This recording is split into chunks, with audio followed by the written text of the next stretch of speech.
Hello students, class 11 accounts हम पढ़े राठी की बुक से। चैप्टर नंबर 5 हम सॉल्व कर रहे हैं। क्वेश्चन नंबर 10 इस वीडियो में हम सॉल्व करेंगे। जनरल एंट्री का थोड़ी सी कैलकुलेशन ज़्यादा है इसमें, तो चेक कर लेते हैं। डिस्काउंट के क्वेश्चन है ये। तो 2017 जून 1 ट्रांजेक्शन है हमारा। Bought goods from Saloni for 20,000 at 10% trade discount. 20,000 रुपये का माल सलोनी से ख़रीदा है, जो कि 10% ट्रेड डिस्काउंट पर हमने परचेस करा है। Trade discount and 5% cash discount, 5% cash discount भी है। Half payment was made in cash, और आधा पेमेंट कैसे किया है? कैश से किया है। ठीक है, मतलब इसमें उधार भी है, आधा पेमेंट कर दिया, आधा पेमेंट उधार है। उसके अलावा ट्रेड डिस्काउंट और कैश डिस्काउंट दोनों है। तो देखते हैं इसकी एंट्री कैसे करेंगे। माल हम खरीद रहे हैं, ठीक है, तो जून 1 माल हम खरीद रहे हैं, तो परचेस अकाउंट तो हो जाएगा डेबिट। अब हमारे पास से जा क्या रहा है, क्योंकि हमने हाफ पेमेंट करा है तो कैश तो जाएगा टू कैश। और क्योंकि हमें डिस्काउंट मिला है तो डिस्काउंट रिसीव्ड अकाउंट भी हो जाएगा क्रेडिट। इसके बाद में उधारी भी हो रही है, आधा पेमेंट हम कैश में कर रहे हैं और आधा पेमेंट आगे के लिए रोक कर रख रहे हैं, तो उधार ट्रांजेक्शन भी है यहाँ पर, तो टू सलोनी भी हो जाएगा क्योंकि सलोनी गिवर है। ठीक है, तो हमारी एंट्री क्या बनी? Purchase account debit, to cash account, to discount received and to Saloni. ठीक है, अब कैलकुलेशन चेक कर लेते हैं। देखें, माल हमने खरीदा था 20,000 रुपये का, बट 10% ट्रेड डिस्काउंट था, तो 20,000 रुपये का 10% कितना आ जाएगा? 2,000 रुपये। तो 20,000 में से 2,000 गए, तो मतलब अब हमारे लिए माल कितने का बनेगा? ये 18,000 रुपये का। परचेस हमारी कितने की हो जाएगी? 18,000 रुपये की, 18,000 की। इसमें से हाफ पेमेंट हमने रोक लिया, उधार छोड़ दिया। सलोनी को हम बाद में देंगे, मतलब 18,000 का आधा कितना होगा? 9,000। तो 9,000 हमने सलोनी के नाम पर क्रेडिट में लिख दिया, 9,000 रुपये।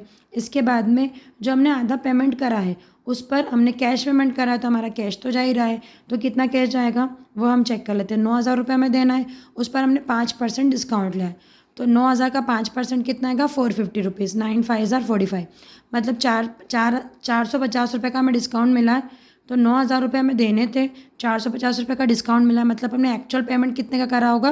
8,550 रुपये का। ओके, तो ये एंट्री टोटल हमारी बनी क्या? परचेस अकाउंट डेबिट 18,000 रुपये से डेबिट करा, टू कैश हमारे पास से 8,550 रुपये जा रहा है, डिस्काउंट हमें रिसीव हो रहा है 450 रुपये का, और सलोनी से हमारी उधारी कितनी बची है? 9,000 रुपये की। इसकी नरेशन हमने लिख दी है, आप चेक कर लीजिएगा। ओके, सेकेंड हमारा ट्रांजेक्शन है, देखते हैं। 6 जून का, goods of ₹10,000 were sold to Nimisha at 10% trade discount. हमने 10,000 रुपये का माल निमिषा को बेचा है 10% ट्रेड डिस्काउंट से एंड 5% कैश डिस्काउंट, 5% हमें कैश डिस्काउंट भी दिया है। 60% payment was received by cheque immediately. हमें चेक रिसीव हो रहा है 60% पेमेंट का, और उस पर हमने 5% का डिस्काउंट है। तो देखते हैं इसकी एंट्री कैसे हो जाएगी। देखिए, जब भी हमें चेक से पेमेंट मिलेगा और उस चेक को हम उसी दिन बैंक में ट्रांसफ़र नहीं कर रहे, तो हम लिखेंगे cheque in hand account debit. तो चेक आ रहा है हमारे पास, तो हमने क्या लिखा? Cheque in hand account debit. हम उसको डिस्काउंट भी दे रहे हैं, तो डिस्काउंट अलाउड अकाउंट भी डेबिट कर दिया है। निमिषा से उधारी भी हो गई है, 60% पेमेंट वो कर रही है और बचा हुआ 40% वो बाद में करेगी, तो हमने निमिषा का नाम भी लिख दिया, निमिषाज अकाउंट भी डेबिट कर दिया। और टू सेल्स हो जाएगा, माल तो हमारे पास से जा ही रहा है, तो टू सेल्स अकाउंट। ठीक है, अब इसी कैलकुलेशन कैसे करेंगे? देखें, चेक कितने का देगी? माल हमने बेचा है 10,000 रुपये का, लेकिन 10% ट्रेड डिस्काउंट है, तो 10,000 रुपये का 10% कितना होगा? 1,000। तो 10,000 रुपये में से 1,000 रुपये का डिस्काउंट हम हटा दें, ट्रेड डिस्काउंट, तो माल कितने का बनेगा हमारा? गुड्स कितने का हुआ, मतलब सेल्स कितने की हुई है? 9,000 रुपये की। तो हमने सेल्स के सामने क्रेडिट में 9,000 रुपये लिख दिए। अब 9,000 रुपये में से 60% पेमेंट आ रहा है, तो देख लेते हैं 9,000 का 60% कितना आ जाएगा। 9,000 का 60% ऐसे निकालेंगे, 9,000 मल्टीप्लाई बाय 60 डिवाइडेड बाय 100, तो 9,000 का 60% कितना हो गया? 5,400। ठीक है, ये ज़ीरो से ज़ीरो कैंसिल हो गया, ये ज़ीरो से ज़ीरो, 9 6 54 और 2 ज़ीरो लगा दिए। 5,400 रुपये का पेमेंट आना चाहिए, इस पर हम 5% और डिस्काउंट दे रहे हैं। ठीक है, तो 5,400 का 5% निकालेंगे, इंटू 5 डिवाइडेड बाई 100, 2 ज़ीरो से 2 ज़ीरो कैंसिल, 5 4 20 का 0 कैरी हो गया 2, 5 5 25 और 2 27, मतलब 270 रुपये का यहाँ पर क्या है? डिस्काउंट है। ठीक है, तो पेमेंट कितने का आएगा? 5,400 में से 270 रुपये हम माइनस कर देंगे, मतलब चेक कितने का आएगा, 5,130 रुपये का। तो चेक इन हैंड के सामने हमने क्या लिख दिया, 5,130 रुपये, और डिस्काउंट कितना दिया हमने, 270 रुपये का। निमिषा से उधारी कितनी हो गई, 3,600 रुपये की। देखिए 9,000 का 60% कितना हुआ, 5,400। 9,000 में से 5,400 माइनस करेंगे तो कितना आएगा, 3,600। आप साइड में एक बार माइनस करके देख लीजिएगा, तो 36,000 रुपये बचेगा, 3,600। ओके, तो ये यहाँ पर हमने पूरी एंट्री कर दी इसकी। ये इसकी नरेशन हमने लिखी है, आप पॉज करके देख लीजिएगा वीडियो को।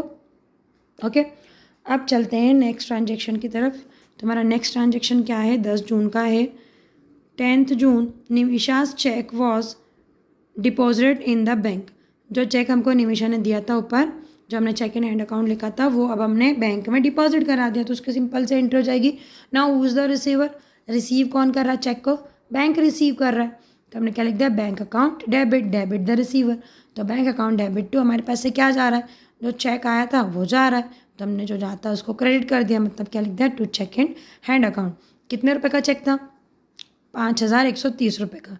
तो हमने चेक के सामने अमाउंट कितना लिखेंगे, बैंक अकाउंट में 5,130, और चेक इन हैंड में भी क्रेडिट साइड में 5,130 रुपये लिखेंगे। ओके, लास्ट ट्रांजेक्शन क्या है, Nimisha settle her account in cash at 5% discount.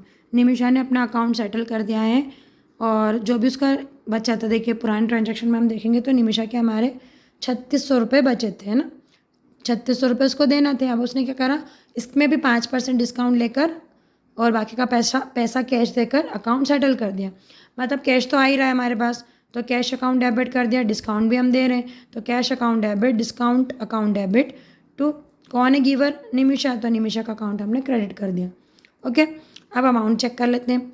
Nimisha से उधारी कितने की थी हमारी, 3,600 रुपये की थी। 3,600 का 5% कितना आएगा, चेक कर लेते हैं। 3,600 का 5% आएगा 180 रुपये, 180 रुपीज़। तो 3,600 में से 180 रुपीज़ हम अगर माइनस करते हैं तो कितना बचेगा, 3,420 रुपये। इतना पैसा निमिषा ने हमको दिया, तो कैश के सामने हमने क्या लिख दिया, 3,420 रुपये, और डिस्काउंट हमने उसको दिया 180 रुपीज़ का। तो ऐसे निमिषा का अकाउंट हो गया सेटल 3,600 रुपये वाला। ठीक है, तो यही लास्ट ट्रांजेक्शन था। टोटल ऑफ जनरल हम लगा देंगे, यहाँ से चेक करते हैं, 18,000 रुपये ये, और ये 9,000 है, तो 18 और 9 27, 27,000। उसके बाद में 5,000 यहाँ से लेते हैं, तो 27 और 5 32, और ये 3 ले लेते हैं, तो 32 और 3 35, और ये तो 600 है, और यहाँ पर 130, 730, मतलब 35,730 रुपीज़ दोनों साइड हो गया। तो ये सवाल हमारे यहाँ पर ख़त्म होता है। जनरल एंट्री का क्वेश्चन नंबर 10 यहाँ पर पूरा हुआ। अगर आपको वीडियो अच्छे से समझ में आई हो, क्वेश्चन का सॉल्यूशन अच्छे से समझ में आया, तो वीडियो को लाइक और चैनल को सब्सक्राइब कीजिएगा।